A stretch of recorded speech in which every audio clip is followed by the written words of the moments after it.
Time to rock. Good evening, good morning, good afternoon to everyone who's watching from all around the world. I'm your friendly neighborhood philosopher, David Wood.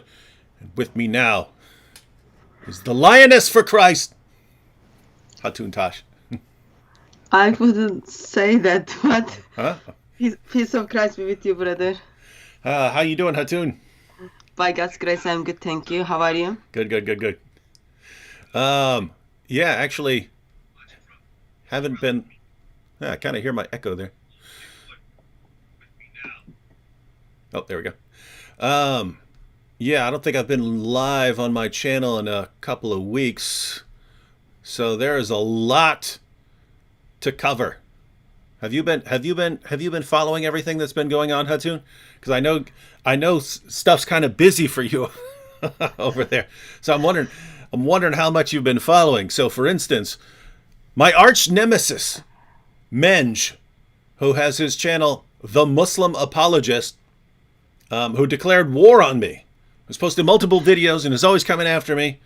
In fact, this guy goes way back to before people had heard about either one of us, way back to the early 2000s, the website Answering Islam. You could go there. A ton of the articles were directed towards Menj and his team. And turns out a couple days ago, it was all over the Malaysia news, Menj got arrested for child pornography. You hear about that one?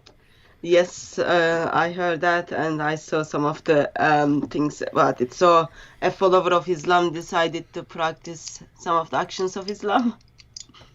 Yep.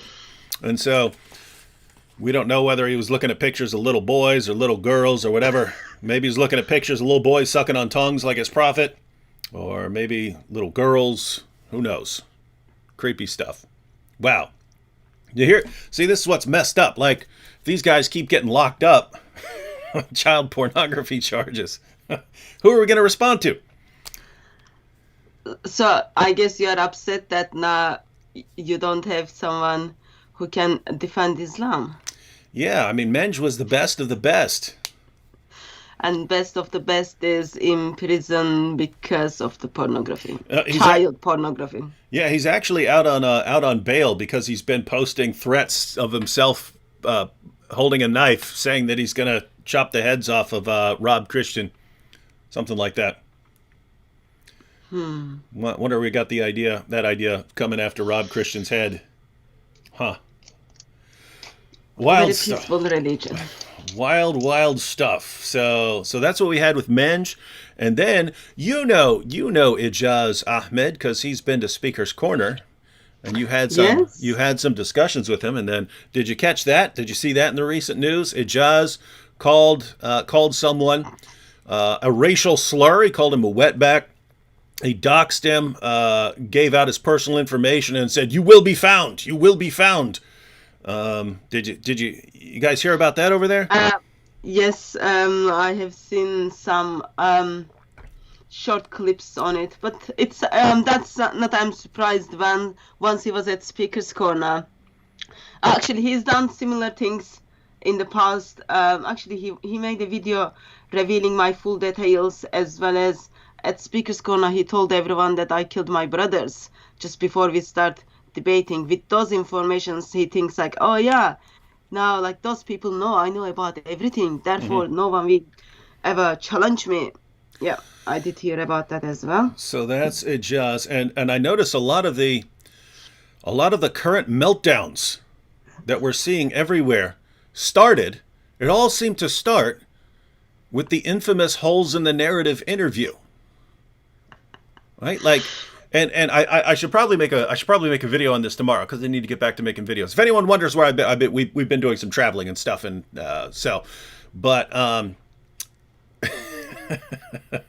guys, if you've been following this story all along, Hatun is the main reason for the holes in the narrative interview.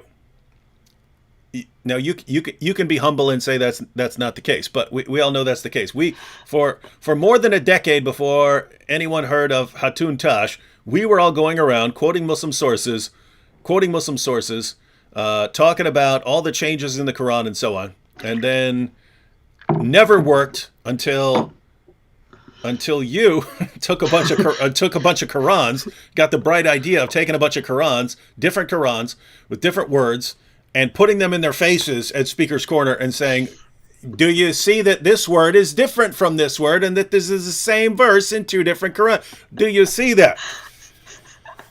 So, for anyone who's new here, go ahead and give a little background onto that whole story. So I think that was before 2016. So I was in North African country where I was doing some work with missionaries, and missionaries asked me like which Quran is the best stuff. So we went to this small bookshop to buy Quran, and when we asked for the Quran, the guy said, "Which Quran do you want?" I was like, "What do you mean?" He said, "Do you want wash Quran? Do you want Hafs Quran? Which Quran do you want?" From that, I was like, "Oh, I'll get the both of them," because I didn't even know like what was happening in that moment. The wash Quran was only like £1 or something, so I got both of them, and then I got back to UK, and then I start like, oh, like let me check what is this. So I start comparing the letters. So I can recite certain Arabic chapter stuff, Quranic chapters, but I'm not Arabic speaker. So I start comparing the letters, and then I notice, oh, they don't look same. And then I did ask Arabic speaker to confirm if they are the same or not. And then I went through some, and then we saw actually, no, they were different from one another, and meaning were different, and the name of the Quran was different. From that, I think second Quran was from Nigeria, and then like I end up having 26 different Arabic Qurans, and then I did in that time I was working with Jay, and I just like, okay, Jay, look, there are different Arabic Qurans, and then we took them to Speaker's Corner in 2016. I would say it didn't go down well, because even that time plus today, Muslims still believe there is only one Quran, dot by dot, letter by letter, sound by sound, it's exactly the same. So that didn't go well. And since then, I'm like using those Qurans as a physical evidence. Muslims have been lied for centuries, because there is more than different one Arabic Quran, and they're all around, accessible to everyone. Yeah, and so I saw that video. So this was 3 years ago. So notice this is very quick. This is all very quick. This is a very short period of time for all this to happen. So you said 2016, you start finding out about these different Qurans, and then the video that I saw with you and Jay showing up with all these different Qurans, that was 3 years ago, because I'm looking at it right now. I reposted a clip of that, 5 minutes and 40 seconds, and it has 1.2 million views on my channel. So, with Muslims, you're talking about 1.6 billion Muslims, and even the Muslims who see this video still won't be convinced. It takes a while to sort of get them out of that view. But what it looks like it happened is that Muhammad hijab and so on, they wouldn't let on how bothered they were by this, but they were clearly bothered by it. And then so when I was up on the ladder with Jay, so we had crowds. They were like curious, like, because Jay was holding these Qurans, and then first they start saying, oh, their cover is different color, all those things, and then crowd was getting bigger and bigger. And then Muslim missionary Mohammed Hijab comes and then takes all those crowd away. And then they've got this saying, if you don't come now, if you are not Muslim anymore. That's like very common these days. So people kind of moved forward. That was the first time they expressed they didn't like the different Arabic Qurans. And even though like since then, quite often I take different Arabic Qurans to Speaker's Corner, Muslims would look at the differences, like they can see Arabic is different, it is written differently, meaning is differently, and they would still like look into your eyes, and then they would say, oh no, it's the same. It's just the same. It's just a different recitation. Yeah, that's just like singular. That is just plural. That's just one letter, one word. But until a couple of months ago, when it's been expressed, there are holes in the narrative. And so, and by the way, notice even a Muslim acknowledging, oh yeah, well that's just singular or plural or something like that. Even that completely refutes a bunch of the Muslim apologetics books I have on my shelves, because those books over and over again say not one letter of difference. Sheikh Yasser Qadhi, who is the one who admitted that there are holes in the narrative, I have video clips of him saying not one difference since the time of Uthman in any Quran manuscript. And so what happened with once we had the infamous holes in the narrative interview where Muhammad Hijab is finally trying to figure out how he's going to calm Muslims down and tell them, yes, there's only one Quran, gets Yasser Qadhi on his live stream and wants to get Yasser Qadhi to say, yes, there's only one Quran. We know what we're talking about. There are no problems. It's easy. If you gave me some blank pieces of paper right now, I could give you exactly what the original Quran is. And Yasser Qadhi wouldn't say it. All he would say is that matter of fact, he's saying he can't say that and that there are holes in the narrative and so on. And basically everything started breaking down right then, because that's when these guys, they were really exposed as complete liars, that all the people who've been running around saying perfect preservation right down to the letter, there's only two possibilities. One, you were ignorant, and so why were you even talking? Or two, you did know what you were talking about and you're a liar. So you're either ignorant or you're a liar. All of you Muslim apologists who've been saying perfect preservation, you were either ignorant or you were lying. Which one is it?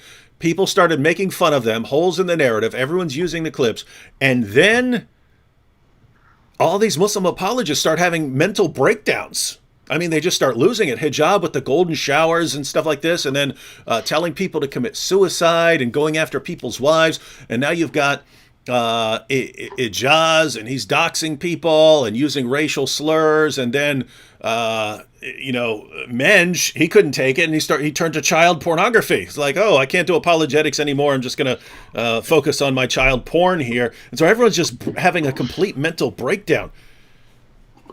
Islam does those things. Yeah, and so we are right in the middle of the breakdown of Islamic apologetics, and it's a good time to be here. And so you've been part of, I regard it as part of the breakdown recently, when seems like a crowd formed. Well, here's what it seems like, right? All of this started at Speaker's Corner with you and all these Qurans, and then everyone starts having a breakdown. And so there's special hostility directed towards you at Speaker's Corner. And it looks like the new strategy is just to riot until there's no more Speaker's Corner or something like that. So go ahead and tell us what happened. Well, tell us about what you've been doing at Speaker's Corner so people know the context and we're fair and forthright in what. So tell us what you've been sharing at Speaker's Corner, and then we'll get to the incident from week before this past one. Okay, I think you are just like blaming me above all with all those breakdowns. So it wasn't me. It was you did all the breakdowns. You're responsible for all these mental breakdowns.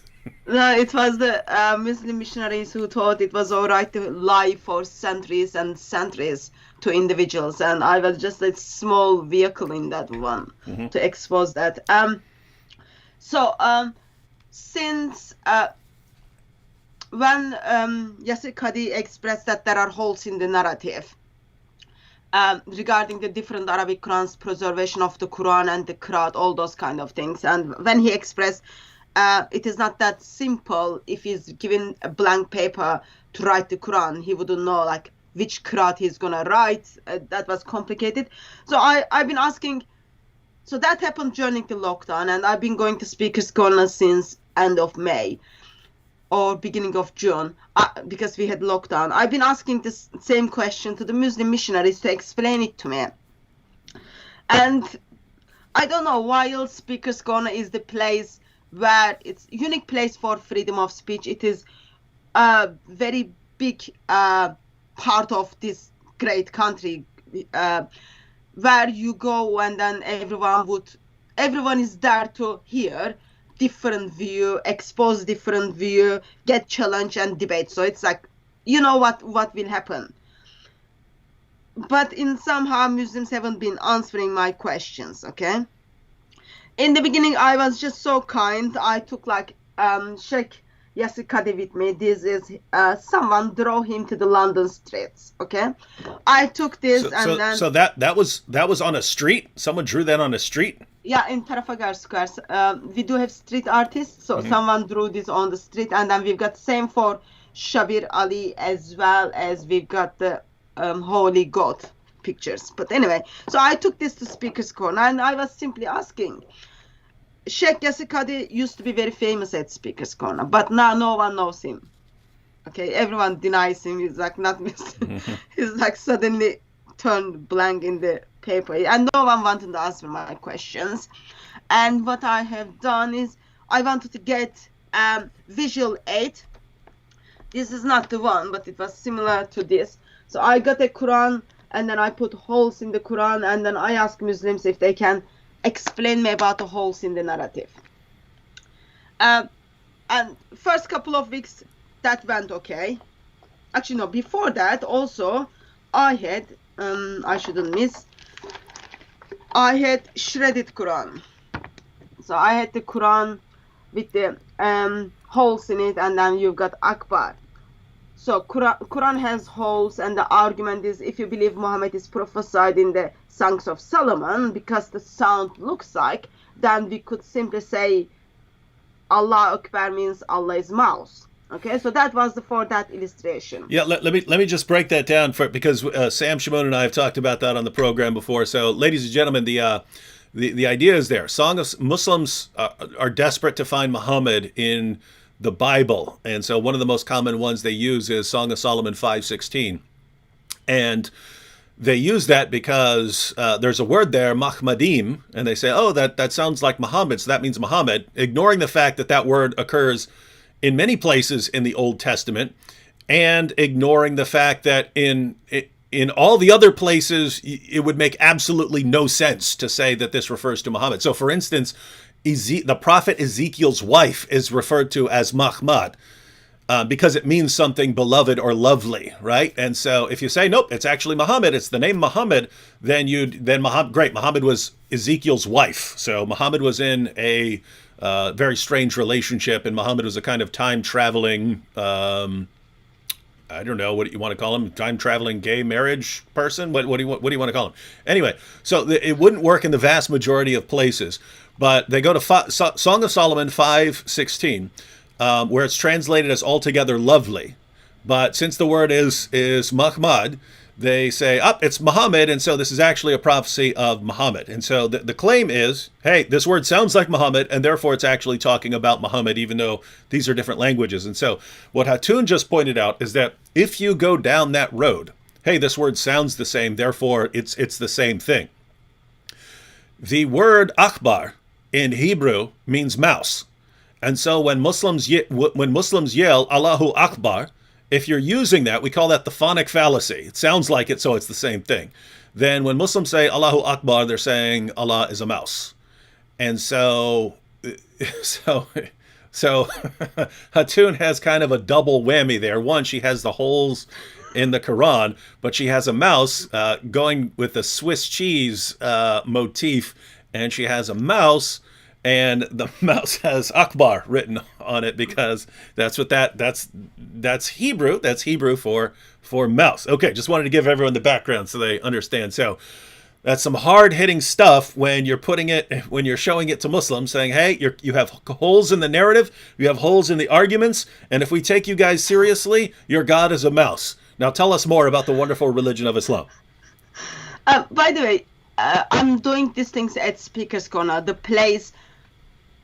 It is uniqueness for the freedom of speech, and I'm not doing this in front of the mosque or in a mosque, but at Speaker's Corner, it is according to law. It is allowed. It is allowed, and people, as individuals, come to Speaker's Corner. They know they are gonna be confronted. They know they are gonna be exposed. Of course, while I am showing those pictures, I am having debates and discussions with Muslims. how my God needed to go to the bathroom. They are mocking my God. They are telling me, oh, your God had a sex with all those kind of things. Your God didn't die. So it's the same thing. They just don't have the visual aid. So that's the other tool I was using, and that wasn't helping either, because still Muslims were intentional to not answer my questions. And then wait, so you were asking about the holes in the narrative, and they wouldn't answer your questions. Yeah. Now, guys, just think about how important this is, right? I mean, this is massively important. Just think about this. Muslims for years say perfect preservation right down to the letter. Then Sheikh Yasser Qadi admits, we got some problems here. And Hatun goes around saying, can you please just clarify this for me? Just tell me what is this? What is this? Explain to me how you believe and claim perfect preservation, and yet there are somehow holes in the narrative. Can you explain it? And it looks like from the videos I've seen, all they do is run from you. And think, if they really had answers, ladies and gentlemen, if they really had answers, why would they just not answer it? Instead, they run. Okay, I just wanted to point that out, that if this were easy to explain, we would expect them to just give the answers, and they give none. So I must express that I was expecting some of Muslim missionaries to not answer my questions, but some of the Muslim missionaries to engage with me, because they have thought about it. They made sessions about it.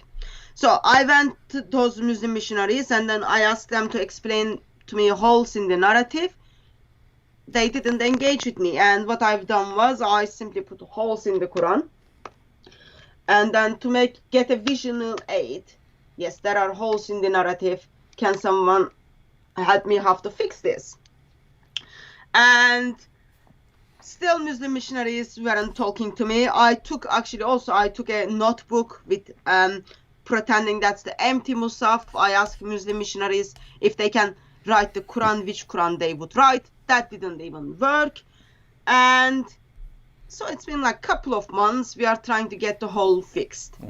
And we are trying to get it fixed because Muslims are still telling us, oh no, it's all still one Quran, there is still one Quran. But it just doesn't make sense to me. I know women are half-brain, they're deficient stuff, but still it should be very simple for women like me to understand. That didn't go well. And 2 weeks ago, a Muslim thought it was simply all right to take my book, Holes in the Quran, without my permission at Speaker's Corner. And then he got lots of praises by Muslims so doing so. And then I've got a couple of my brothers got punched in that, kind of trying to rescue my Quran back, but Quran never got back. Now, did that guy show back up? Because I saw the video. He's very clearly on the video running away with your Quran. Ha ha! I got her Quran now. Islam is saved. I think that's what he thought. I don't even know what he done. Probably he used that Quran to hold the flowers or something in it, because that hole was done very nicely. But anyway, I haven't seen him since that was 2 Sunday ago. I haven't seen him at Speaker's Corner. And not last Sunday, but a Sunday before, so it was also the same time where in France, people are discussing the Charlie Hebdo event, where 8 journalists were killed simply because they drew the picture of Muhammad. So I thought I will bring that to attention of Muslims at Speaker's Corner and ask the question, what happened to the freedom of speech? And in the during the day, it was all going kind of all right. Muslims were kind of some of the people said, oh, it has nothing to do with Islam. Some of the people said, oh, you can't draw the pictures. Some of the people run away. But so that day I focused on the holes in the Quran and the Charlie Hebdo pictures. By evening, I was just wrapping up to leave. Suddenly, we've got Muslims just walked into the group, and it all messed up. I was told if I don't leave the Speaker's Corner, I will get arrested. And then that was kind of end of the day. I was shuffled out from Speaker's Corner, apparently for my safety. And Another Sunday, holes in the narrative without answer, as well as Charlie Hebdo and why would Muslims take away the freedom of speech, got zero answer. So another day at Speaker's Corner. And one more part of this recent story. You were approached by, I guess, what, police or agents or something like that, who were telling you that you were. So this would have been a couple weeks ago. Did they? I heard they showed up and warned you about that there was a threat on your life or something like that if you went back, something like that. Saturday, just before Speaker's Corner, the day before Speaker's Corner, around 6 o'clock on the 22nd of August, I've got these two officers turns up my door outside of the work hours and then expresses to me that apparently certain people group are feeling they've been insulted. I'm been insulting their religion when I say Muhammad is false prophet, or when I show the pictures. Through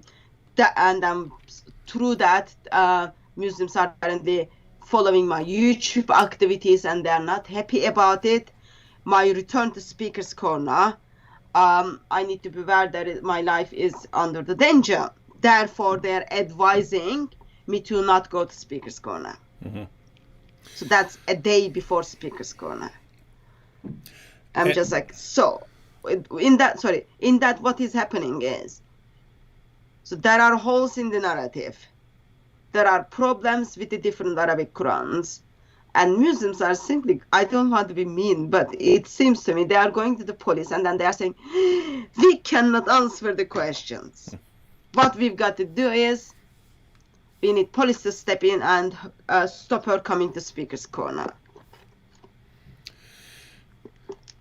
And this is like, I'm trying not to laugh, but this is the most pathetic thing I've ever heard in my entire life. For 14 centuries, armies of Islam march around the world, subjugating people, killing, slaughtering, smashing idols, taking churches, taking temples, converting them to mosques, raping women. And then we have Islam in the UK, and one little woman shows up with 27 Qurans, and they all lose their minds and they run, police, will you help us? Will you help rescue our powerful religion from this woman? She's got cartoons. We don't know what to do. She's got cartoons, and she put holes in the Quran to illustrate that there are holes in the narrative. Will you rescue us? It's like, my goodness, it's the same thing when you know, Hijab or one of these other guys are thumping their chests and they're insulting people's wives and they're tossing around these veiled threats of rape and torture, and as soon as you respond with anything, it's YouTube, will you ban him for me? Patreon, will you deplatform him? We can't. It's like they turn into these instant crybabies. It's guys, do you have any? Is this the true religion? Is this the strong religion? We'll get in your face and thump our chests until you say anything in response, and then we go, will anyone help us? Who's going to help us? Oh, my goodness, guys. This is so pathetic. Wow. I think one of the sad thing is, actually, I took the holes in the Quran late after police came to me. One of the sad thing is, Muslims are not happy. The things I am saying at place called Speaker's Corner, heart of freedom of speech. It's not like I'm saying those things. I wouldn't have any problem saying those things in front of the mosques, which I've been doing for years. But they've got issues that I'm saying that at Speaker's Corner, which is the heart of freedom of speech, what they do, they go,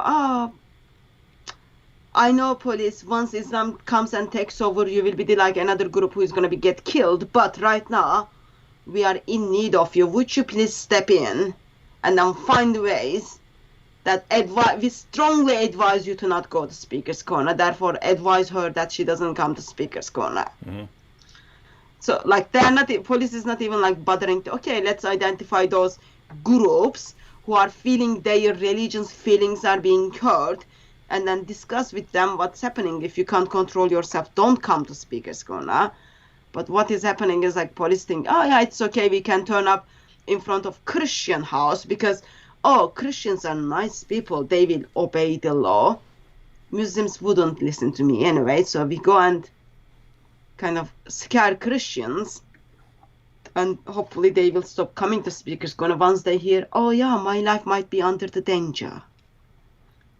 Oh well, I went back because I do have all the right to go to Speaker's Corner and preach the gospel as well as critique the ideology of Islam. And Muslims have been doing that for a long time. They've been critiquing my ideology, and that's absolutely welcome. Like, I might be a woman, or apparently they so-called, like, now there's this phrase, she's short woman or 5 feet woman. Doesn't matter about my gender or my height. I still believe Islam is false religion, Quran is false book, Muhammad is false prophet, and there is nothing can force me to kind of just compromise that, because you don't like me to breathe out and breathe in, therefore you simply just expect me to kind of compromise and then say, oh yeah, Muhammad is the prophet, or let me just not verbalize that. That's just wrong. Now, I see in the chat, Modine says, you working for the devil, David. Is Modine that dude who was like, when you would say anything about Muhammad, he would start attacking like your mother and things? Is that that guy? Yeah, that guy who even offered me money for the Muta marriage. Yes. So yes, Modine, devout Muslim, offering you money for Muta marriage and attacking you. Hey, Modine, got a little present for you. Got a little present. Look at that. I love that one. Give him a little kiss, Modine. Little. That is like sad. Like, you could simply give me the Tabari explanation of the holes in the Quran, or like other things, or justify, try to answer my questions, but all you do is like, oh yeah, this is not even being able to produce proper answer to the questions. Yeah, and here's what's disturbing, right? Because I mean, I don't know how things work in the UK. We always assume that things work the same way they work in the United States. Now, there are obviously failures in the United States, but as far as the actual position, and I know this because I was part of a trial about Dearborn when we were arrested, and we were just having a peaceful conversation with some Muslims at an Arab festival on a public street, and so. We were arrested, and this went to trial, and of course we sued them and so on, and they settled before this ever went to trial. But we had people on the stand who are experts in these kinds of issues. One of them is he's like he trains agents and police officers in how to respond in freedom of speech situations. And so he was asked, okay, if you show up and there's a riot forming because the KKK is speaking, what is your primary job there? And he said, to protect the KKK. And that's it takes a lot to get your minds around, right? Because I mean, the KKK are a bunch of like racist scumbags, and he's saying, this is the United States. I'm training law enforcement. If we show up to an area, our primary job is to protect. If there's an angry mob forming against a speaker for constitutionally protected free speech, my mind is focused on protecting the speaker from violence against them. And so, and that's talking. There, you're talking about like, racist scum. And the police are saying that's our job is to protect them from violence against them.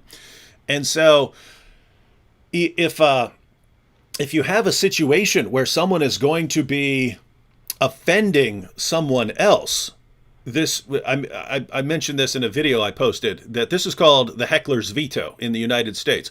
If someone is speaking and that person speaking is going to offend someone else, and police respond with saying, okay, well, you're going to upset all these people and they're going to do something, therefore I'm going to stop you from speaking, I'm going to silence you. That's called the heckler's veto. You can't do that. You can't silence a speaker. The government can't silence a speaker because of some they think there might be some backlash against the person or something like that. But I'm looking over at you at Speaker's Corner. That's exactly what it looks like is happening, right? It's, hey, Hatun, there are threats against you at Speaker's Corner. Therefore, you shouldn't go to Speaker's Corner. Oh, but okay, now you did go to Speaker's Corner and a bunch of people gather around and are yelling and throwing stuff. Therefore, we have to shut you down. We have to stop you from speaking. We have to remove you. And I saw a lot of people in the comment section saying, well, it's easier to remove one person than it is to remove the entire mob. As if those are the only two options. Guys, it's very simple. If you're worried about someone doing violence to Hatun, then put two officers standing there, right? Put some officers in there to stand there and make sure no one hurts it. That's what you do. But under no circumstances do you silence the speaker in something like that. As soon as you do, you just encourage the mob. You just basically send a message out saying, hey, if you want to shut down someone who's criticizing your religion, just form an angry mob and we'll get involved. So very, very despicable. Very despicable behavior. What are your thoughts on that? Because again, I'm not sure exactly what the law is over there, but in the United States, we would regard that as absolutely horrendous. So there are a couple of things. Because of the uniqueness of Speaker's Corner, you would expect, okay, police doesn't want me to get hurt, because they have to protect me in one sense. But in July, end of July, when I was simply dragged on the floor because Muslims were not happy with these holes in the Quran and Akbar, that day I was told. Whoa. I really did not want to interrupt there, but I wanted to say this so that you guys can remind me.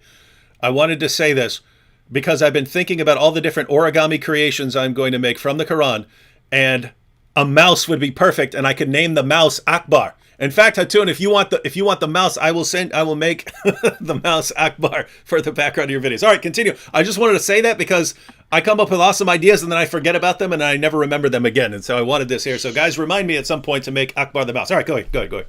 So we will keep you accountable for that.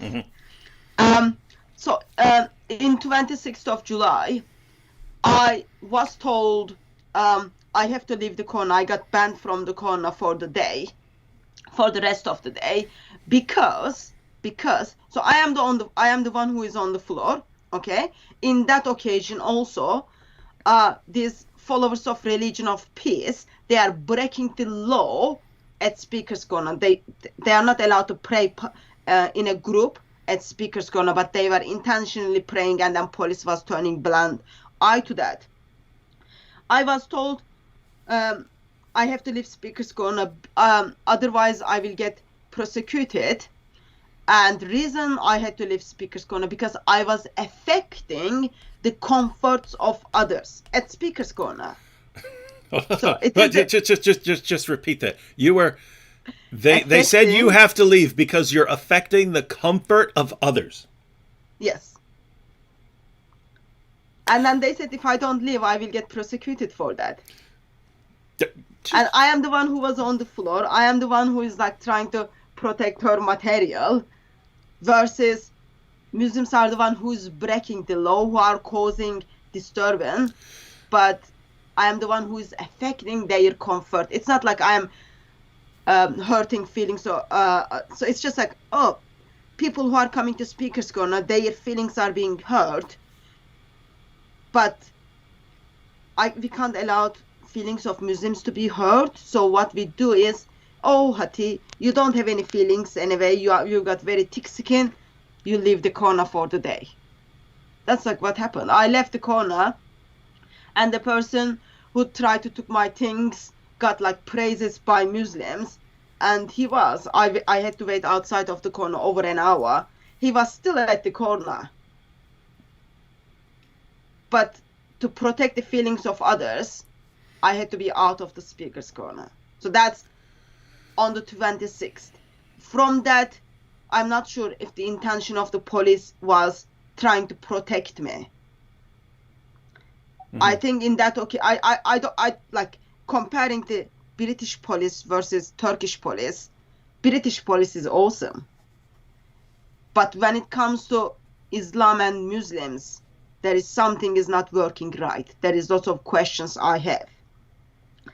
And a couple of weeks ago, when my book is being stolen, like my 3 brothers are being punched, and then you just like move on from that. Oh, okay, it's another Sunday. And then the Sunday which I was, these Muslim gangs just like stepped in, I was told if I don't leave while I was still at the corner, I expressed to police like, oh, you need to control those Muslims. I don't feel safe for my brothers. I'm not going to move. I was expressed if I'm not going to move, they are going to arrest me. And while people are like kicking my feet, police like drags me out because otherwise they are going to arrest me. It's not like, oh, right now we feel afraid of your life, but if you don't leave, you will get arrested. And then after end of the evening, again, if you go back to Speaker's Corner, I will get arrested because I am causing disturbing at Speaker's Corner, and I am even looking to be banned from Speaker's Corner.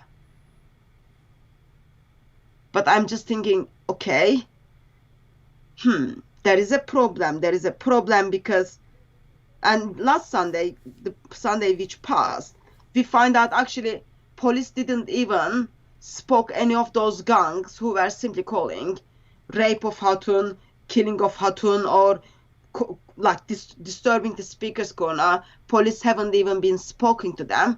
But by that time, I had email which police was asking, are you going to follow our advice and not go to Speaker's Corner? Are you going to continue with your actions? And I am being told I will arrested if I return to Speaker's Corner. I might even get banned because Muslims are not happy what I'm saying at Speaker's Corner.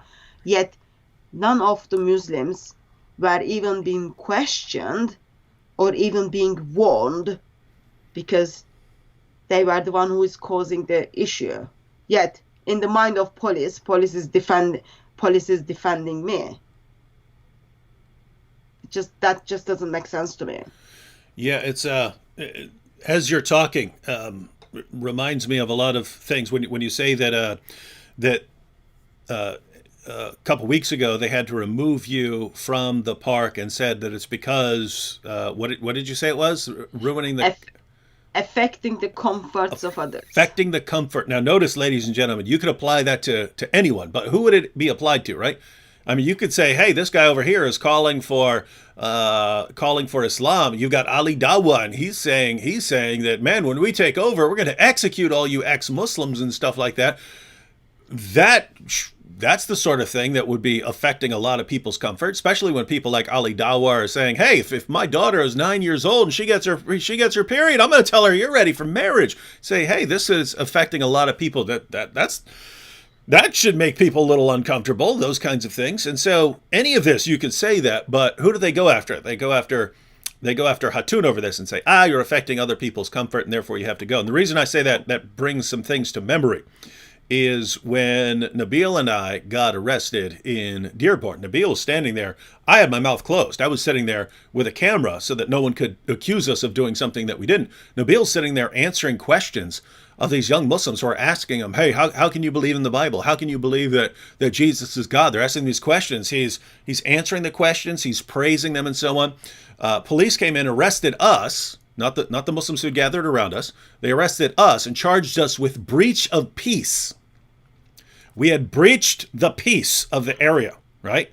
Now notice, we're having a conversation. If you want to do that, you could do that with anything, right? You could say, hey, two people are having a conversation. I want to arrest one of them. I'm going to go up and say, hey, you're ruining the peace of this area. You could say that about anything. And so here's what you have and this is what you have to watch out for, ladies and gentlemen. You can't, in the UK, hopefully, say you were drawing a cartoon of Muhammad or showing a cartoon of Muhammad, and showing cartoons of Muhammad is illegal. So you have to say something else. And so what we're going to say is, oh, you're making people uncomfortable, and that's some rule or something like that, right? You can't say in Dearborn, Michigan, hey, you're evangelizing Muslims, and some locals do not like that you're talking to their, you're talking to a bunch of 15-year-olds who came up to you and asked you questions. They don't like you answering their questions. They're worried about their kids converting. And so we're going to lock you up for that. You can't say that. So what do you say? You say breach of peace. Breach of peace. It's the same thing we find online, right? YouTube doesn't want to say you can't criticize Muhammad or you can't make fun of Muhammad. So what they'll do is they'll say, hey, we have a rule against hate speech. You can't have hate speech on Twitter and Facebook and YouTube and so on. You can't have hate speech. Do you agree you shouldn't have hate speech? Oh, okay. Well, now we're going to ban your video because it's hate speech, even though all you did was criticize Islam or something like that.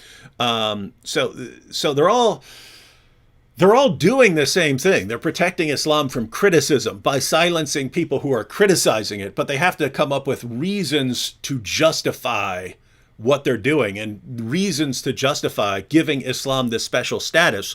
But they can't say what they're actually doing. And the reason this is disturbing is, just think about this. Islamic law says Islam is supreme. Islam is on a higher plane. Muslims are on a higher plane than everyone else. Everyone else is inferior. Islam is the truth. Everything else is inferior. So there are different rules here. There are different rules. You all have to follow the rules of Islam. Islam has a place of authority over you. And then we come to the West when we're supposed to say, no, you're not superior, and no, we're not gonna act like you're superior.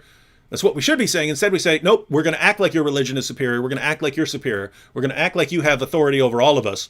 But we're just gonna come up with different justifications for it. And so it's just amazing that people fall for this over and over and over again. And so you got a situation where Speaker's Corner, the hub of global freedom of speech, and a woman can't criticize Islam because the crowd there has learned that police will side with them. This is amazing stuff. Yeah, if you think about it, like since the police told me to leave because I was affecting the feelings of others, every week, like Muslims were out of the control, and every week would something happen, until last week police simply tells me, oh well, if you don't leave now, we will arrest you. And the thing is, like, I wouldn't mind being arrested. Like, if I break the law, then yeah, I should be responsible for my actions. But if you think practically, if they put me in prison, I've got to return back. I've got dogs. Like, someone needs to look out. They can't stay that like whole the time by themselves. Stuff. You kind of, okay, I can't live. You have to think very quickly. Okay, I can't afford anything right now because I have to go back home. Otherwise, there is no water, there is no food for my dogs. And then you just, okay, let me follow your advice, and so that I don't get arrested. But because Muslims know those are working, the moment we cry to the police, the moment we step in, police can't do anything to us because we are bigger crowd and we are under the religion of peace.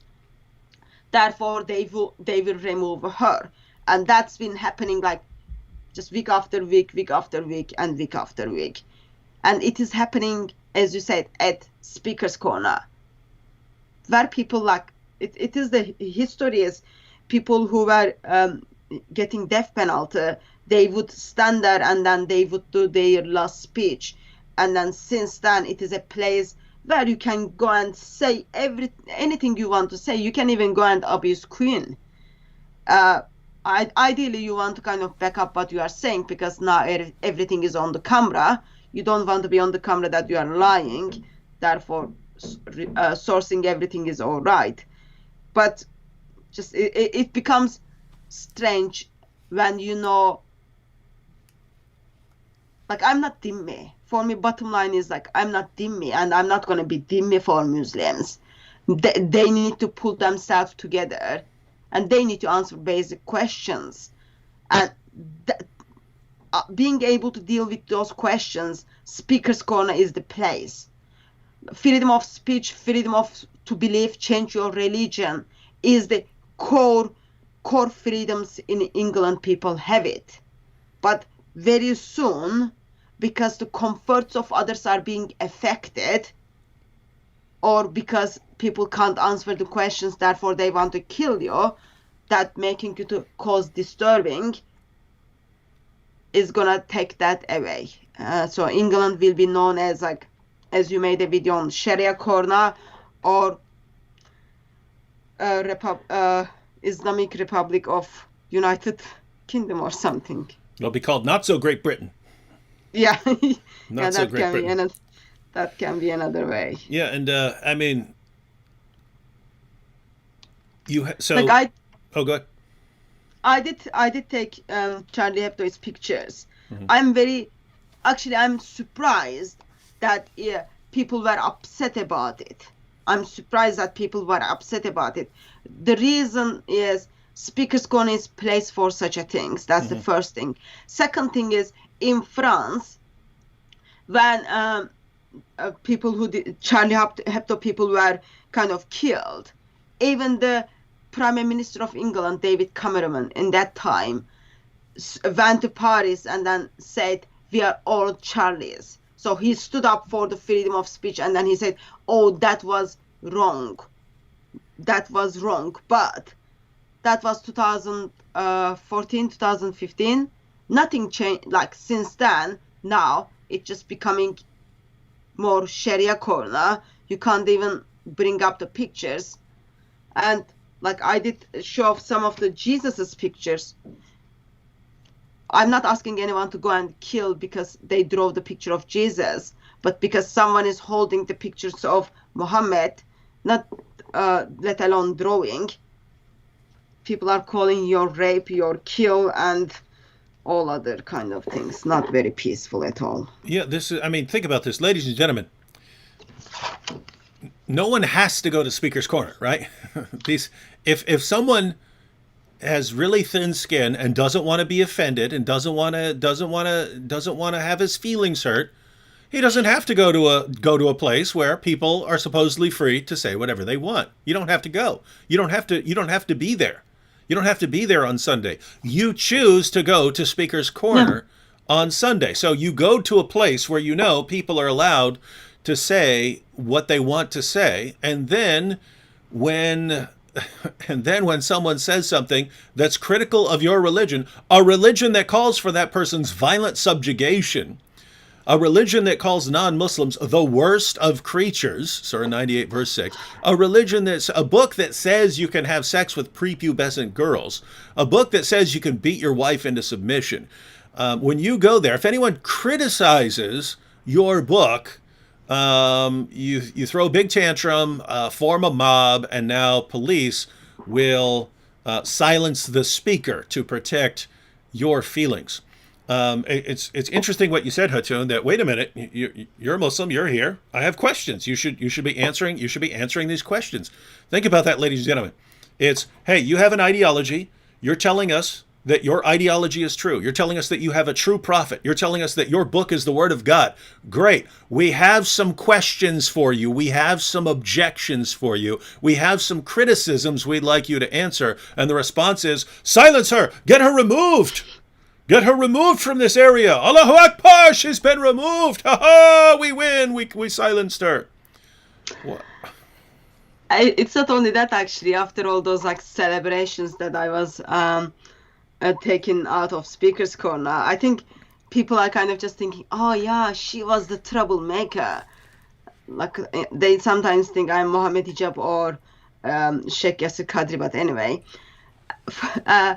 So videos after videos goes up on YouTube that people are saying, oh, she was burning the Quran. I saw that too. Yeah, and then I've got this email which says, we are gonna kind of slit your throat stuff.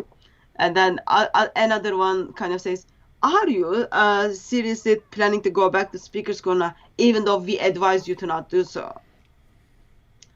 Why? Because people just look at those videos and then say, oh, she was burning the Quran. I wouldn't, like, theologically, I wouldn't have any problem to do so, because Uthman did it. Muslims did it in history. Mm-hmm.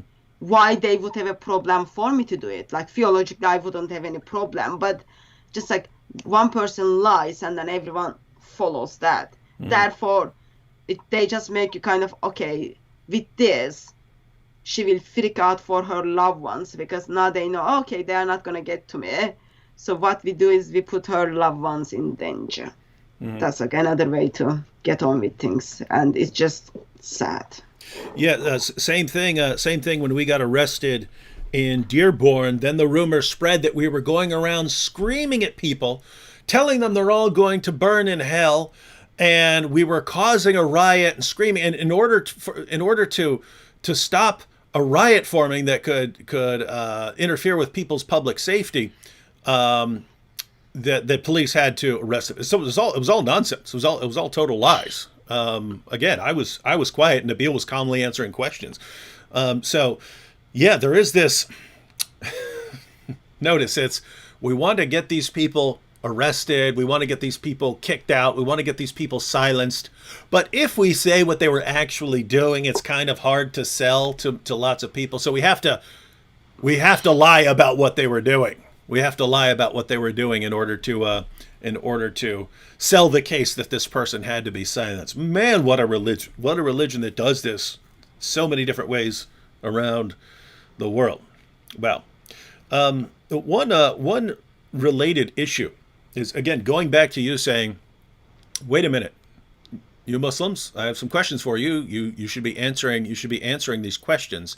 So there's that, and then there's the additional issue of, guess what? People criticize Christianity all the time. People criticize atheism all the time. We all deal with this.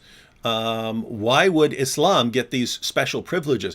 It seems like people like you, people like me, we say, Muslims, you need to learn to obey the rules that everyone else is obeying here. Now, tons of Muslims do. Lots of Muslims do. But there are lots of Muslims who don't. It's still ingrained in their minds, hey, we have this special privileged status, and our religion has this special privileged status, and you all need to treat us like we are in authority here. And so we're coming along and we're saying, actually, no. We're going to make sure that you are treated like all the rest of us are treated. Namely, your religion gets criticized just as our religion gets criticized. We get to ask you questions, raise criticisms, just as you get to ask us questions and raise criticisms against us. We're going to make sure we're all on the same plane here. So you have that, and so we're basically treating Muslims like fellow human beings with equal rights and equal status. And then you've got the British government, who, I mean, on the one hand, here's what's sad. That people have pointed this out. This called the soft bigotry of low expectations. Before I said, it looks like the British government is giving Islam what it wants. It's giving Islam this privileged status, but it's not doing it because it believes that Islam has this privileged status. It's really, as you pointed out, hey, the Christians are easier to deal with. So we'll deal with the Christians. We're not going to deal with those other guys because they'll get violent and so on. So they have lower expectations for Muslims. They believe they can reason with you and appeal to you, and not do that with the Dawah teams. And so it's actually, here's the amazing situation. People call us haters and bigots and Islamophobes because we treat Muslims like equal citizens. And the various governments and the media and politicians and educators and entertainers who act like they're defending Islam, but really they're treating Muslims like you're children, you're not ready. You're barbarians, you're not ready to be on the same plane as us. Therefore, we're going to protect you. The way we would protect an animal who is being abused, we'll protect you like that. We know you're incapable of adhering to the same rules that everyone else adheres to. We know that you can't follow those rules. That's what they're doing, right? They're saying, we don't expect this mob to adhere to the same rules as everyone else. Therefore, we're not even going to tell the mob that they have to follow the rules. We're just going to do what they want, and hopefully, hopefully things will change at some point. And so, how are we the haters when we have a certain level of respect for all people and we're treating people the same, and the government and the politicians and so on and the journalists treat Muslims like they're inferior and incapable of operating by the same rules that everyone else is adhering to. And they're the good guys. They're the good guys, the ones who treat Muslims like they're subhuman. Very strange.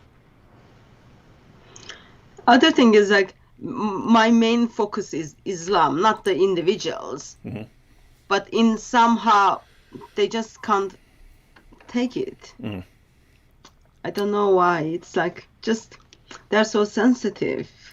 So sensitive. Yeah, and you would think that the message would be, hey guys, stop being so sensitive, right? Instead it's, oh, we know you guys are sensitive and we can't expect you to change, so we'll silence anyone who's hurting your feelings. My goodness. Next time, like, I'm gonna go with, like, probably red roses, and I'll say, okay, this is for the feelings of Muhammad and the Quran. We've got to fix it. Just, I don't know. I'm just finding it strange. While Muslims, as you said, like, they can mock my God. They do mock my God. They make fun of him.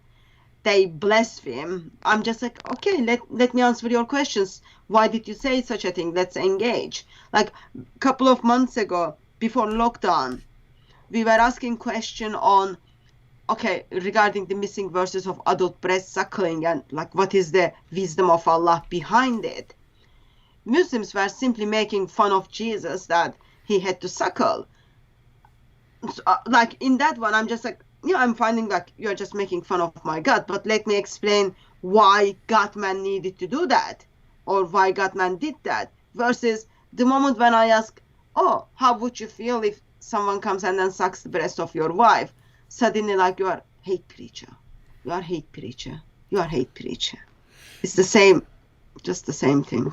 Yeah, and guys, notice what Hatun just pointed out, right? Because what she just brought up, that seems like a question that we should be asking, right? So in case you don't know what we're talking about here, historically, there was a situation in Islam where basically you have men who aren't always going to be around at home, but they have other men who work in their household, if you have a slave or something like that.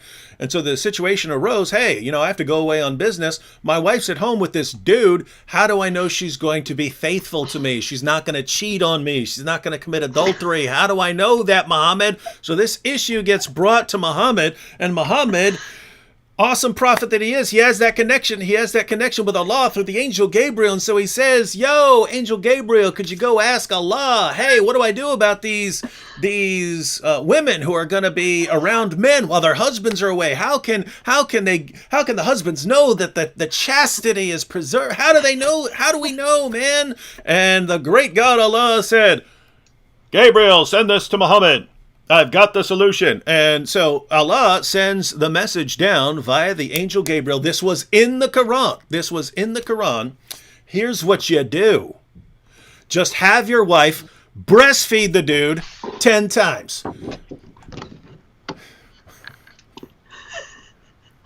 This the goat? Could you back that up a little bit? Could you back that up? It's a little close. Okay. Oh, that's the goat eating the verses. Yeah. So this is so, ladies and gentlemen, follow Allah's reasoning here. Allah says, if you don't want your wife being unfaithful to you with some other guy, just have her pull her breasts out, put them in this dude's mouth 10 times. Then it's going to be like he's her son, and there won't be any sexual attraction between them. This was in the Quran. This was Allah's solution, right? And what Hatun just put, tell us what that's about, Hatun. of course, Allah has been merciful, and then Allah brought that down to 5 times. It was 10 times. Yep. So I did show you the picture of Yasir Qadi in the streets of London. So this is the picture of the goat in the streets of London. So someone drew the goat. And then in here, you've got the 10 adult breast suckling verses. Goat is enjoying. And as you can see, goat deserves like very beautiful place. Yep. Matter of fact, that goat will be made out of the Quran here pretty soon. And think about this, ladies and gentlemen. I'm gonna make a paper goat out of the Quran. Now, if that paper goat eats a piece of the Quran, is that cannibalism? If a goat made out of the Quran eats a piece of the Quran, this is going to be interesting stuff. That's a lot of artwork to do here in the near future. But so anyway, notice, stepping back a little. So you've got this command: have your wife breastfeed this man 10 times. And then later, does it really need to be 10 times? I mean, couldn't he kind of be her son after like 5 times? Let's compromise. Compromise. Make it 5 times. So Allah's a reasonable God. So he says, sure, just have your wife pull out her breasts, stick her breasts in this man's mouth 5 times, and then he'll still be like her son, and then there won't be any sexual attraction. And when you go away on business, you can know that your wife is perfectly safe with this man sucking on her breasts while you're out of town, and that they won't do anything unacceptable. So this seems like a perfect example of where you would want to ask Muslims, hey, could you explain this? Why I should trust your God? That the same God who says you need to pray 5 times a day, you need to do this, you need to do that, the same God who's delivering Islam and says believe in Muhammad is also saying, hey, my solution to marital infidelity is to have women go around breastfeeding dudes all the time. Could you explain that? Yeah. And the response is, how dare you question our religion, you bigot, you Islamophobe, racist, racist. Did you hear that guy in the video who was going, racist? Yeah.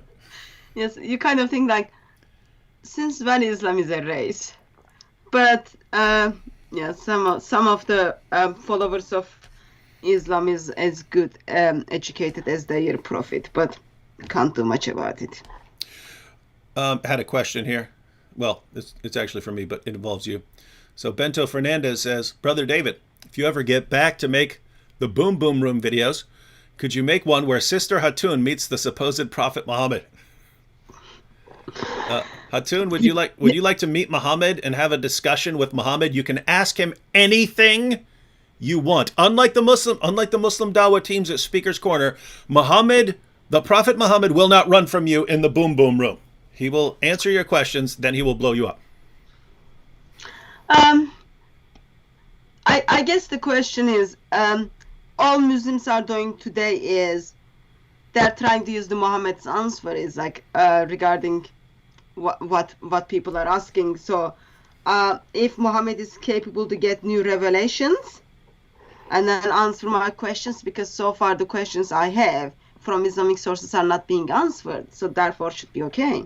But I guess Muhammad needs to have little bit more education by that time, because people are running away from those basic questions. Yeah, they are.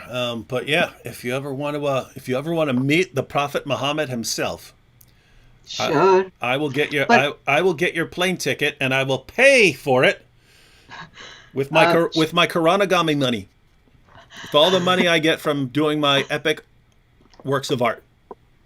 I guess we don't have to do practice like certain things to meet with Muslims in that time. Like I don't want to go through, now Muhammad has to do breast suckling, those kind of things. That would just be bad. Yeah. Can you see this one? Yeah, pull it back some, because you're kind of cropped here. But sorry, I can't see myself. Oh, so that's the Muhammad suckling miracle. Oh, yeah. Yes. Yeah, so this is the Charlie Hebdo Hatun edition. Muslims got very much upset with the lips of Muhammad in this one. Yeah, so this is not real Charlie Hebdo. This is one of the one I put together, but like that kind of caused and other sensitivity. Muslims got sensible again.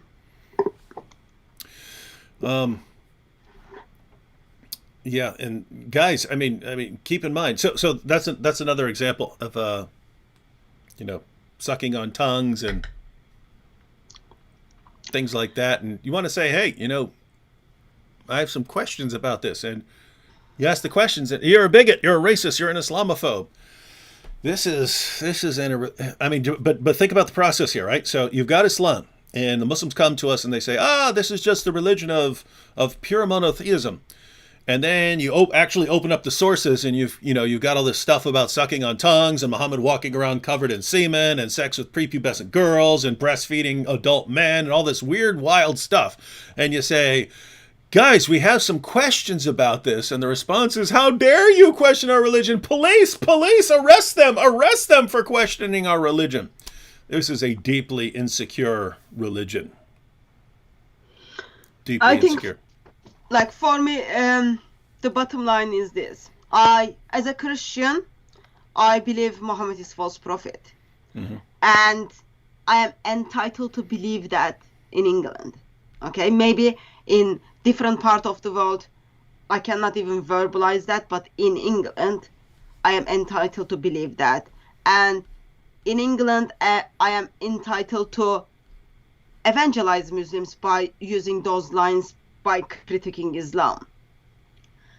And that's absolutely fine. And I do expect the same thing from Muslims.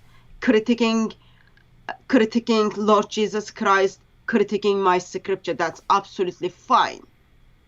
But what we have is freedom of speech and freedom of belief, which is the core things for England, is now on the stake. Why? Because as I discuss, as I express, Muhammad is false prophet. Even if I want to discuss just the lifestyle of Muhammad, his wives, his actions, if I want to discuss the Quran, holes in the Quran, all those kind of things, which my faith forces me to do so because I'm Christian and I believe Muhammad is one of the worst examples to humanity. Now, it's not only I believe, Muslim scholars tells us Quran cannot be trusted. There are holes in the narrative. But the moment when I put this together, Muslims, which tells us Islam is a false religion, but Muslims get very sensitive. And discussion gets heated, and that's very normal. Heated discussions are very normal, but being sensitive, and therefore you get sensitive, and then you think it's all right to hurt others or put the life of others in danger because you are so sensitive. It's just not working. And one of the things is I did receive emails after emails where Christians express their concern that as a Christian I am burning the Quran, or as a Christian I am saying Muhammad is false prophet, knowing that Muslims are going to get hurt. Some of the emails were concerning in a sense please don't go back to the speaker's corner. Please don't go back to speaker's corner because, something might happen. Speaker's corner might shut down, all those victim playing games, cards. Mm-hmm. But if we start saying, okay, you cannot say Muhammad is false prophet, you cannot hold a book which has a holes in it and that book is identified as Quran, you cannot hold art which is drawing of the Muhammad, then all we are doing is we are silencing the freedom of speech. It's not about Christians versus Muslims, it's about world and freedom of speech, freedom of belief versus ideology of Islam. And we should not be silencing that. And the violence needs to stop. If you cannot handle, I learned the other day a new phrase, if you can't take the heat, leave the kitchen, apparently. That's what people say. So if you can't handle the critic, if you can't deal with the objections, don't come to Speaker's Corner. Speaker's Corner is not a place where people offer hot chocolate and flowers to one another. People are there to have debates, discussions, heated arguments, and that's absolutely fine. Jay Smith was like beaten a couple of times because what he was doing at Speaker's Corner. So it does happen occasionally. It shouldn't happen, but if you can't handle, don't come to Speaker's Corner. If your feelings are so sensitive, if you can't even defend your prophet, just stay at home. Just stay at home. Don't oppose. Don't treat Speaker's Corner as the Sharia corner, or don't treat England as Sharia country. I'm just like, I just believe it's wrong. And if you are not practicing your freedom of speech, it is all about silencing the debate, and that is wrong, because you will engage with people, you will have debates and discussions in the intention that people will find the truth. Open debate, open discussions, free debates, free discussion is the only way people can find out what is the truth. And truth always wins. But now that is under the stake. Why it is under the stake? Because a Christian woman apparently holding the picture of Muhammad, Christian woman is holding a picture of holes in the Quran with Akbar, or holes in the Quran. Therefore, freedom of speech is under the stake because religion of peace followers are not able to practice peace anymore. I'm just finding it upsetting. But no one cares about my feelings, so I can't be upset. Yeah, the only the only feelings that matter are the Dawa team's feelings, not Hatun's. So, yeah, this is, ladies and gentlemen, this is just wild stuff. You would expect that when you have Muslims in the UK who don't believe that you should be able to criticize their religion. It's right here in our sources. You can't criticize this stuff. Muhammad ordered his followers to kill people who criticize this stuff. So that's the way it is. The response should be, yeah, good thing we're not under that law. Good thing your prophet does not control things here. Instead, it's, okay, who do you want us to lock up? Who do you want us to kick out? And so, yeah, this is a bad situation where it looks like in the near future, you could just be showing someone at Speaker's Corner that there are holes in the narrative, showing him a Holy Quran. You could be showing him a Charlie Hebdo cartoon that people were killed over. You could show it to them, and they might, here in the very near future, say, Hatun, you are permanently banned from what should be the free speech hub of the entire world, but you cannot say these things here at Speaker's Corner ever again. We will kick you out. Does that look like something that might happen here in the very near future? So I was told I will get arrested, or there is a things like I will be banned. Apparently, a couple of people left on my YouTube live stream that they are running a petition for me to get banned from Speaker's Corner. So being banned from Speaker's Corner means you can't go there. It's not like you go there and you can't say certain things. You can't go there. Mm-hmm. So that might happen. But if that happens, that will be very much shame. Yeah. Because feelings of other people are meta, but my feelings are not meta. No one cares about my feelings. No one cares about, like, I'm challenging Islam or those kind of things. Feelings of others are meta. And it's like, I think if I get banned, or if there's like all the petitions are going around, or all the fake news are going around, all the videos are being put up, I wouldn't be surprised if I get banned. Mm-hmm. But it will be very much UK would be saying yes in this occasion, even though it was 100 Muslims who were shouting to kill her, rape her, all those kind of things. We wanted to come alongside of the Muslims. That would be simply what it would saying.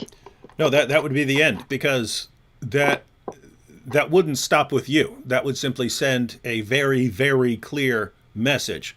Yeah. Hey, okay, you guys got rid of Hatun. We got rid of Hatun for you.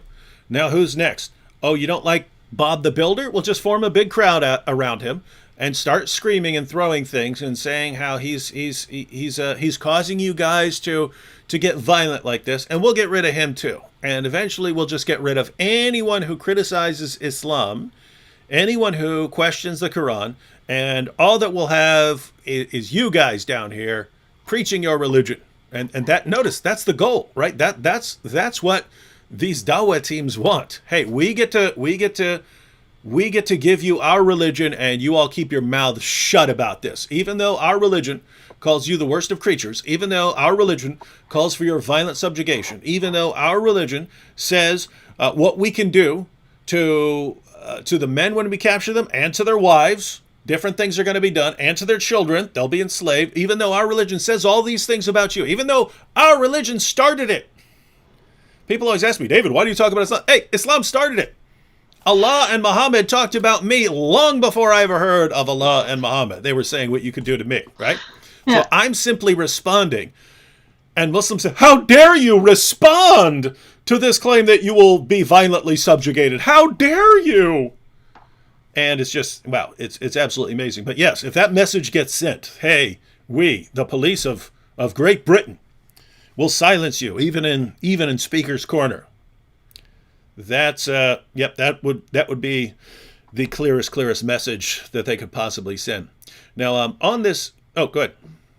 We did have a couple of years ago. There was a young gentleman called Tan. Muslims were doing the same thing to him, and then he left country. And then kind of things happened. He didn't come back. And then also there was like another young man called Sarah. He was talking about colorism in Islam quite a lot. And apparently he had like police went to his house and then said, your life is under the danger, all those kind of things. And then with that intimidation, he had to stop Speaker's Corner. And I know people who were part of my team, because Muslims just couldn't control themselves with the harassment, people felt, yeah, it is much better if I leave Speaker's Corner, if I don't come to Speaker's Corner. Mm-hmm. So their way is working. Like if police can't step in and then stop individuals to come to Speaker's Corner, what we will do is we will take them on until they fed up, and then they will stop coming. Mm-hmm. Because end of the day, there is a moment sometimes you just say, okay, it's just too much. I can't handle it anymore. I think they're kind of waiting for that moment, mm-hmm. but I don't think that will work with me. But anyway, no, it won't. And that's kind of the problem with that approach, because notice it's the same approach that Muhammad Hijab and Ijaz Ahmed and all of these guys, when Ijaz is calling people, using racial slurs against people and doxing them, when Muhammad Hijab is talking about people's wives, insulting people's wives, it's just kind of another level of harassment, which is along the same lines as, people sending you death threats saying we'll kill you and stuff like that. It's in an Islamic country, we would just chop your head off. But we understand we're in the West and we can't do it. But we'll try to get the same result. We'll try to silence you, but we'll do it in other ways. We'll threaten you, we'll harass your family, we'll heap abuse on you, hoping that works. And here's the problem. Yes, that will work with a lot of people, right? In other words, if you just heap charges of racism on someone for doing something, you will control a lot of people like that. A lot of people say, whoa, hey, yeah, I did want to question your religion. Yeah, I did want to do evangelism to Muslims, but I didn't know I was going to be called Islamophobe and racist and bigot, so I'll go do something else. There are a lot of people that will work with, especially if that doesn't work, if just insulting them doesn't work. Then, hey, we're gonna kill you. We're gonna kill you. Whoa, a lot of people will walk away from that. And even if people don't walk away from that, oh, now you're going after my family. Oh, now you're doxing me. Okay, yeah, I'm done with this. Here's the thing, though. Eventually, everyone who can be controlled in that way is gone. And all that's left are people who can't be controlled in that way, right? So that's people like Hatun, the apostate prophet, me, people that we're not going to stop. There's what are you going to threaten us with? Even if you'd have to kill us to stop us, right? So we're all that's left. And then once that happens, they don't know what else to do.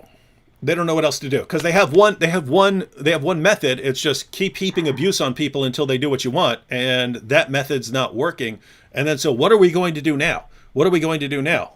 We need the police to step in and ban Hatun because that's the only way. We need YouTube and Twitter and Facebook and Patreon to ban all of these people so that they can't speak anymore. In other words, they realize, hey, the standard methods don't work. The standard methods don't work. Therefore, we need to silence them in all these other ways. But under no circumstances can they be heard. And it just never occurs to them, hey, maybe if we want to deal with them, we should just answer what they're saying and respond to them and just be on the level of dialogue. And if they criticize or they mock, we get to criticize and mock and return. That's the idea here. We're all on the same playing field. They can't get their minds around that. And so, got to silence us in all kinds of other ways. Oh, well, I don't want to be the bad news breaker here, but I'm not willing to be dimmy. Yeah. And I am every day I am very much convinced that solution to a problem of Muslims is Lord Jesus Christ. Mm-hmm. And I'm not going to hide away from that. And I'm not ashamed of verbalizing, or I'm not afraid of verbalizing that Allah is false, God Muhammad is false, Prophet Quran is false book. And there are holes in your Quran, there are holes in your narrative. I'm not ashamed or afraid of that. And I'm not feeling any sense that I should be dimmy to Muslims, and I will go until the end, whenever that end is. Yeah, and this brings us to probably the last thing we should discuss. You've showed us a number of cartoons and the holes in the Quran.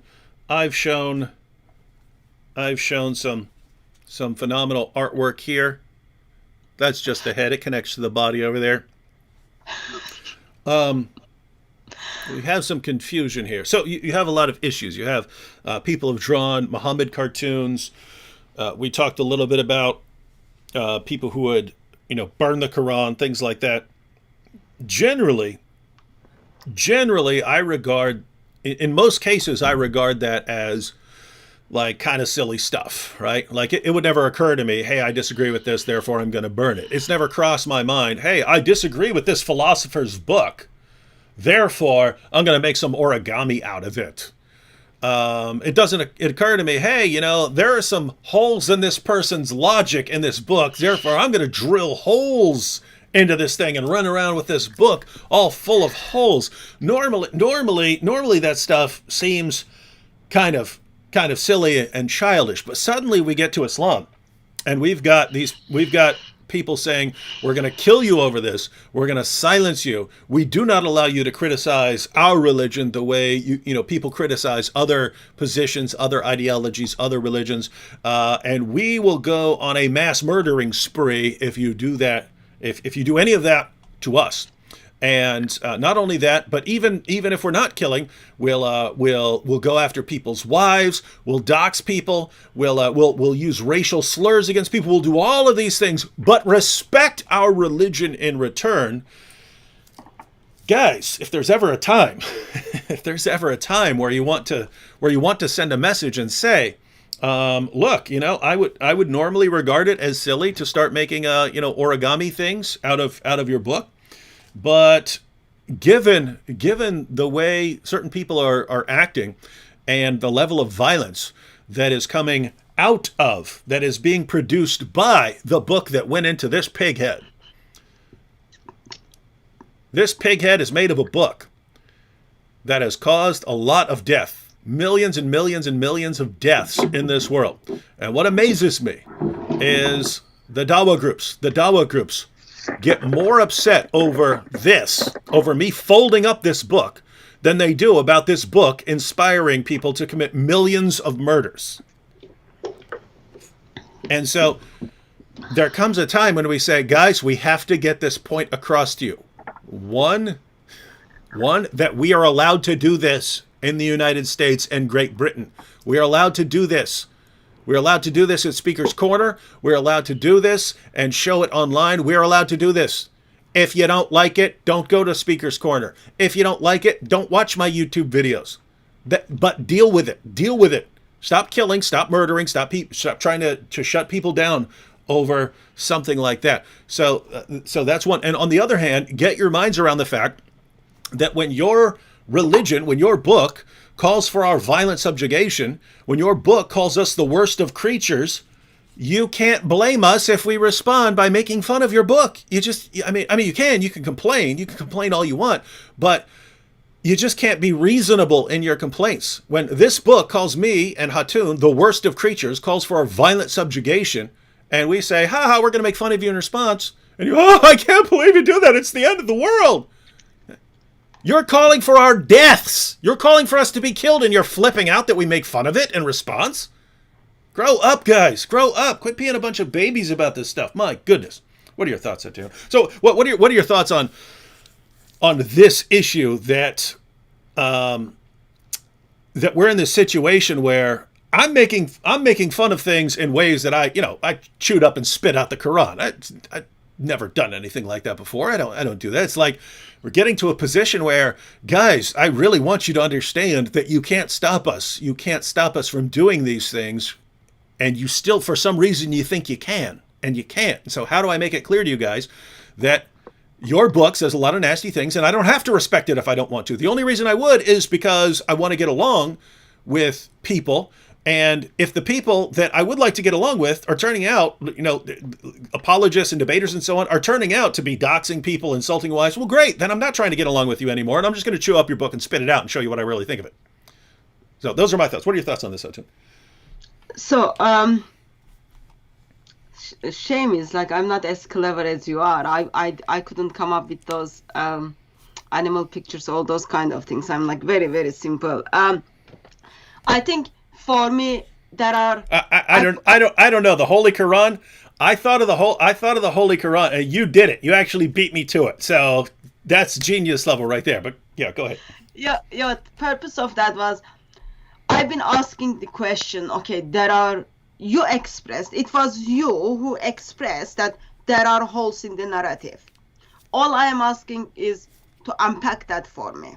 Okay, that's all I'm asking. And I am being rejected.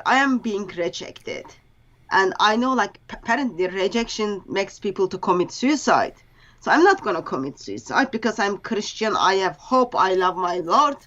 So what I've done was I needed visual help. So to just get proper answer from Muslims. That's just for that. And it's not only I'm getting proper answer from Muslims. Now, I've got Muslims who got in touch with me asking why did I put holes in their Quran. And my simple answer is, let me share a video with you what your Muslim scholar said. And then from that, now Muslims are seeing they have been lied. They have been lied, and they have been lied. And 21st century, that no one wants to talk about it. I think that is very much sad. So putting holes in the Quran, simply a visual version of there are holes in the narrative, can someone fix it? And in a sense, I am using it to point people to the eternal word of God, who has holes in his hand and holes in his feet. So that's for that. And regarding the pictures of Muhammad, we need to grow up. Mm-hmm. We need to grow up. If people can draw a picture of a plant, an apple, a dog, or anything, then there is nothing should stop anyone to draw the picture of other individuals or other beings they want to draw. I did show the pictures of Lord Jesus, or pictures Charlie Hebdo draw about Christian faith and Christian God. But I never called anyone to get killed for those things. And even though I think those pictures are not very nice at all. But because I grow up. why my God is able to deal with the critics and able to answer those things. But in somehow it doesn't happen in Islam. In somehow Islam becomes untouchable. And if you kind of play this victim game, and if you kind of pretend, oh, you are untouchable, yeah, people are gonna use it. I used it. I used the Charlie Hebdo pictures, and I used other pictures I put together. I used the holes in the Quran, and David eat the Quran. So people are gonna use it until you come in the sense, oh yeah, now we have to have proper open debate and discussions. Otherwise, instead of insulting people, instead of calling people deaf, instead of harassing people or stopping people's Patreon, all those kind of things, now we need to come up with better arguments. I know Allah wasn't able to do so, Muhammad wasn't able to do so, but in 2020, you've got check Google, check YouTube, you can come up with better arguments, and you can have open debates and discussions. And it is all welcome, because truth is matter. Mm-hmm. And for me, like, my main goal is, yes, there are holes in the Quran. Yes, Muhammad's pictures are not very nice because he doesn't have six-pack, all those kind of things. But it all as a tool to talk about or make a point on the problems in Islam and bring people's attention to Lord Jesus Christ. And I think it can only be fixed with Muslims to grow up.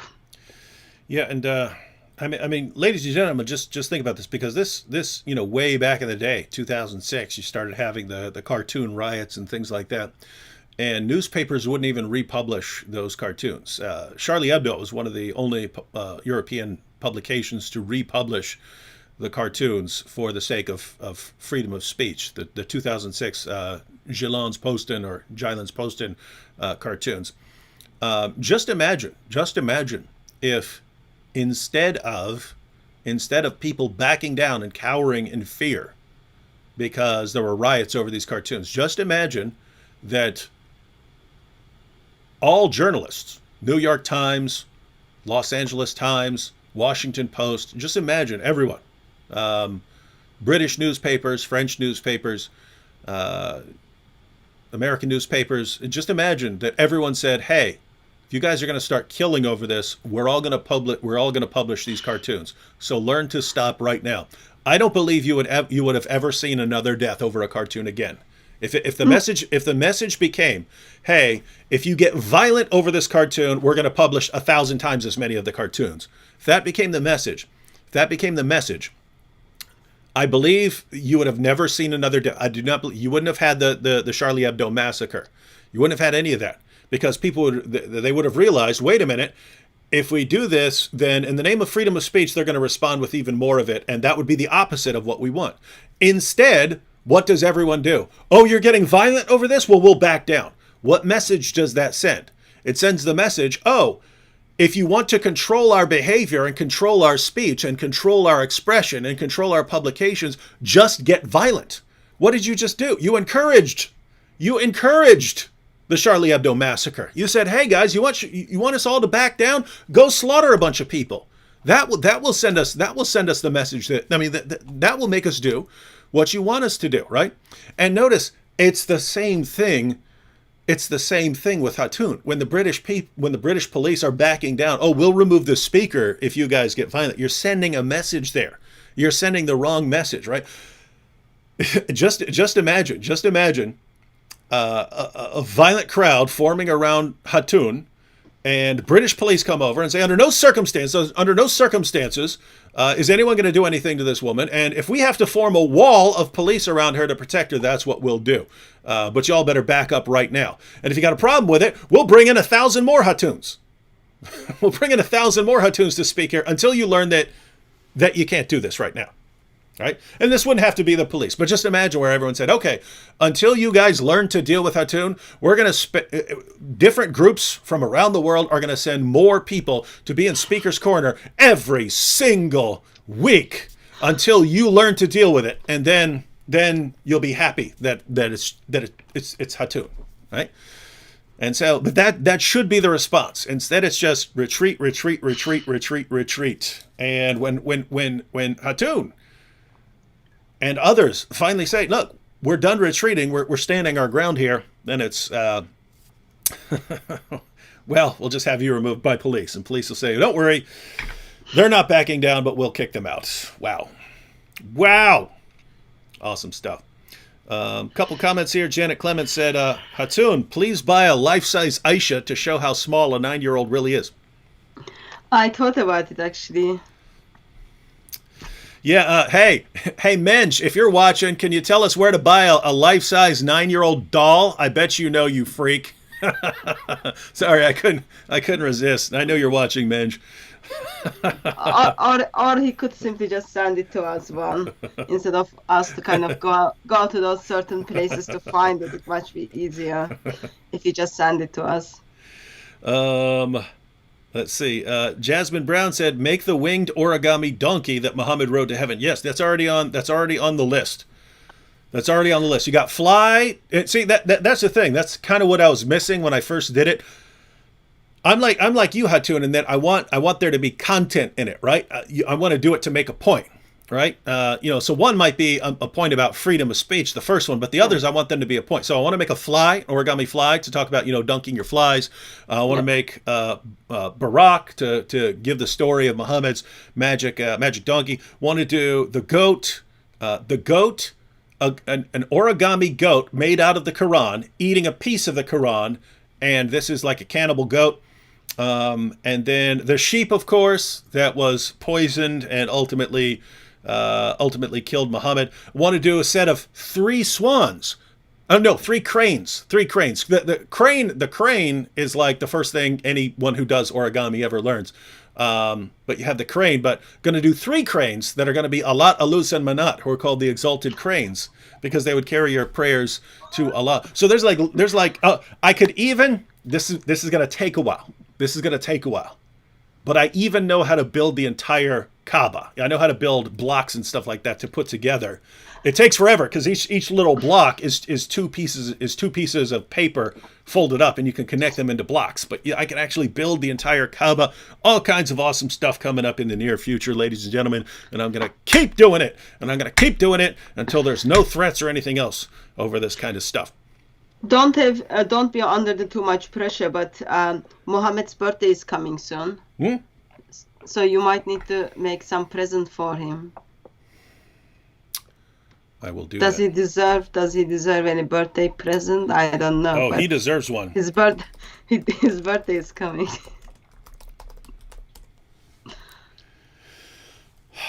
Wait a minute. This one says April 22nd. This one says 571. I always see 570. How sure are they of this? What are you checking? I just searched for Muhammad's birthday. It's on 28th of October, 28-29, Mevlid. Oh yeah, there are different calculations. Yeah. There are different calculations. Well, more birthdays, more origami. That's my motto. Check this one out. So this is Saqib Muhammad. Check this out. This is so low level, dude. This is amateur level, Saqib. Check this out. I really wonder if you guys really want to propagate your religion. You must study basic marketing and psychology at least. You are the hindrance of your cause. So he says we're hindering our cause. Now notice, Saqib, just think about this. If you really thought we were hindering our cause and damaging our own cause, would you be trying to correct us and set us on the right course here? Would you be trying to show us a better way of destroying Islam? Huh? Is that what you'd be doing? Would you be showing us a better way of showing Muslims the truth? Is that what you'd be doing? No. You know what we do is massively effective and is sending even your top apologists into insane panic modes where they're talking about golden showers and hurling racial abuse at people and looking at pornography all day. You know they're having a meltdown over the stuff that we're doing. And you can't stand it. And so this is your theory? Oh, you guys are damaging your ability to propagate your message. Nice try. Any thoughts on that, Hatun? Yeah. How would you respond to people saying, "Hey, wait a minute, Hatun, you're trying to show Muslims the truth about Jesus. You want Muslims to be saved and to spend eternity basking in the glory of the Lord Jesus Christ. And here you are drilling holes in the Quran. Aren't you just driving them away and sending them aren't you sending them off into the darkness because now they'll never pay attention to anything you say again?" Oh, well, first of all, it is Lord Jesus Christ who saves people. I am just a small tool that he's willing to use me. But from my experiences, what I'm seeing, even just with the hole in the Quran, Muhammad from Pakistan left Islam because he was asking the question, why did you put holes in the Quran? And why Muslims are not talking to you? He left Islam and became a Christian. So, beside that, I know lots of hundreds of Muslims and ex-Muslims who left Islam and become a Christian. And for me, I am more concerned on, I cannot just tell you, oh, Jesus is all about love, oh, Jesus is all kind, this nice guy. Because you have the idea of Jesus in your mind. And beside that, you have got idea of this man called Muhammad. I've got to destroy them first. I cannot give you something new so that you add Jesus on Muhammad and then mix and mash them. That can't happen. I've got to destroy the ideology you have. That might be with the holes in the Quran, that might be with the pictures of Muhammad, or that might be simply asking basic questions. I've got to destroy the belief system you have. Once your belief system is destroyed, we will build something new. And that will be our glorious gospel. Lord Jesus Christ will make his home in your heart. But he can't come to the heart which has been fully covered with the whole Quran and with Muhammad. That needs to be get rid of. And I am just being the one who is helping to get rid of that lies you've been told. Get rid of Islam and run to Lord Jesus Christ. So I also am very much disturbed with the, oh yeah, is this how you are going to bring people to Christ? You ask Muslims, tell me about good news of Islam. Why should I become a Muslim? Answers are, oh well, we don't believe Son of God. Oh, Jesus didn't die on the cross. You are doing the same thing. Why there is a problem once I use the same methodology? I don't see any problem with that. Mm-hmm. And idea people have is like, oh yeah,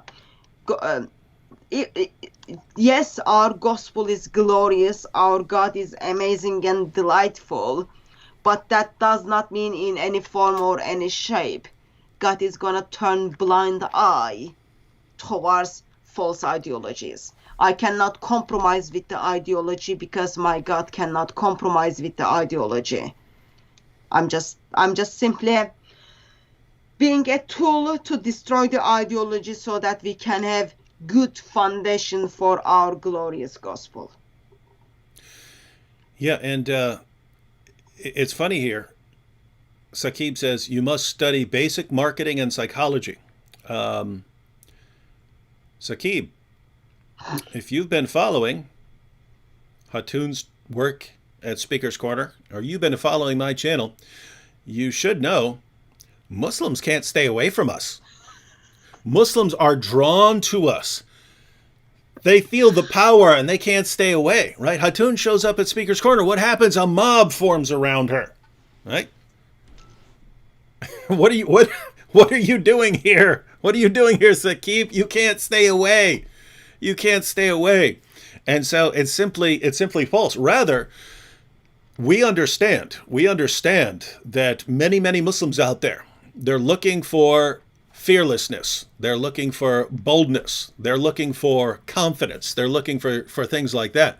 And so when Hatun steps out there with a Quran with holes in it, and I start folding up your book, you're like, what? You mean they're not scared? They're not scared of the power of the great God Allah? No, we're not. because it's a false religion. And then you start wondering why. Why could we be so confident that Islam is false? Because you guys run around, Muslims run around with this little myth that, oh, they all know that it's true. They all know that it's true. They want to be perverts and stuff, and they don't follow it because they want money and they want to sin and stuff like that. And that's why they don't follow Islam. But deep down, they know it's true. And you can't get your mind around the fact that someone who, Islam is absolute nonsense. We're happy to show it. And so that's why you can't stay away, Saqib. So it's actually the opposite, actually the exact opposite of what you're saying. And Saqib, you know it. That's why you're trying to get us to stop. That's why everyone's trying to get us to stop. But you can't stop this train. Just so you know. All right, we'll do one more comment here. This is from Not a Verse. Not a Verse said, while not officially legislated, the reality is that Western nations are very much indeed already subject to some aspects of Sharia. This subjugation is only slated to increase. Hatun is shining an ever important spotlight. And notice, ladies and gentlemen, this is everywhere. On the one hand, you have it when governments actually step in and stop people from criticizing Islam, things like that, things that like just what just happened at Speaker's Corner. You also have it with companies, as I've been exposing eBay, that you can post items that say the nastiest things in the world about Christians. You can post items that call for violence against Christians. You can have that. There's no problem. But if you post something that could simply hurt the feeling. We're not talking about stuff that is calling for violence or something like that. If it's, or even that's criticizing Muslims. If you post an item that could even potentially offend a Muslim, they say you have to take it down. And everyone's doing this. Hollywood's doing this. Journalists are doing this. Governments are doing this. Everyone's doing this. Everyone's, hey, let's make these special rules that only apply to Islam. And we say no. And so what happens? Police got to come after us. Any final thoughts on this stuff, Hatun? Final thoughts. I am planning to be at Speaker's Corner week after week. As long as I used to say I breathe, but right now I'm saying like as long as I am allowed to do so. And however, I am aware that police is also aware that there are certain individuals who wants to kill me, attack me, rape me from the religion of peace, and who wants to take away my freedom of speech. They don't want me to speak the truth. They don't want me to expose their ideology. They don't want me to talk about my Lord. That will be their choice. I have not broken any law or anything. I will be turning up the Speaker's Corner, and I am I would say I'm very much respectful to the Muslims, not to Islam, but to Muslims week after week at Speaker's Corner. And I would expect country like England to not only protect my freedom of speech, but also protect the freedom of speech Muslims and other individuals have, and keep Speaker's Corner as good place where people have healthy and heated discussions. And it is platform for me where I can preach the gospel of Lord Jesus Christ, where I can expose the ideology of Islam so that individuals becomes the followers of Lord Jesus Christ.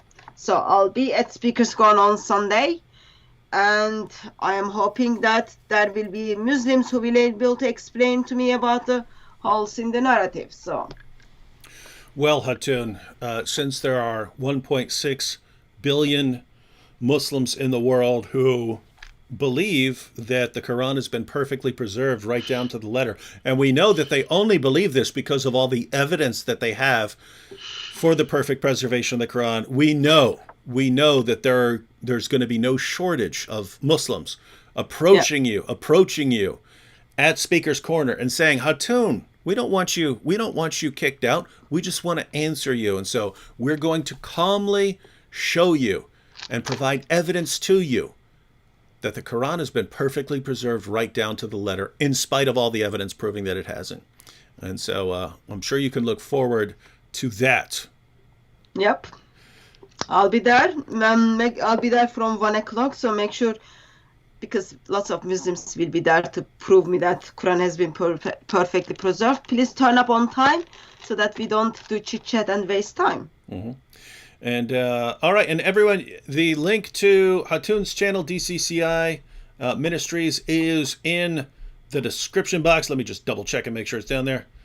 Yes, DCCI link to the channel is in the description box. You definitely want to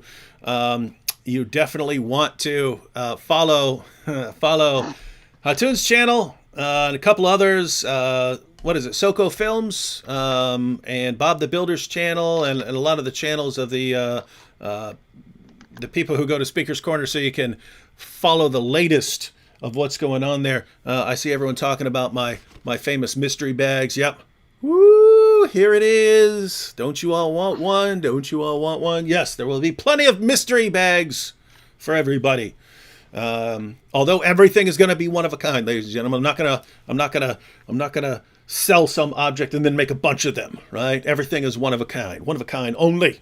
I'm gonna finish all my origami, then I'm gonna do some paper mache sculptures, then I'm gonna turn to painting with only large Quran pages as my canvas, until everyone understands that you don't get violent over this stuff. All right, thanks to Hatun for joining us, and Hatun, you're welcome back. Welcome back anytime to discuss anything that's going on over there on the other side of the Atlantic. Thank you everyone for watching, and catch y'all next time.